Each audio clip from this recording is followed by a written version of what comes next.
พระเจ้าของเรายังเป็นพระเจ้าที่ทรงพระชนอยู่แล้วพระองค์ยังฟังทุกสิ่งที่เราเองนั้นร้องทูลกับพระเจ้าพระเจ้ายังสดับฟังพระเจ้ายังมองเห็นและพระเจ้าเองยังอยู่เคียงข้างท่าน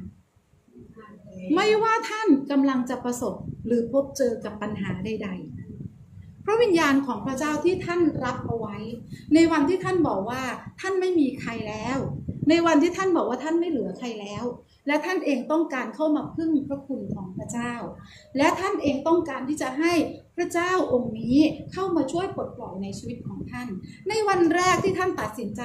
พระวิญญาณของพระเจ้าก็เข้ามาอยู่ในชีวิตของท่าน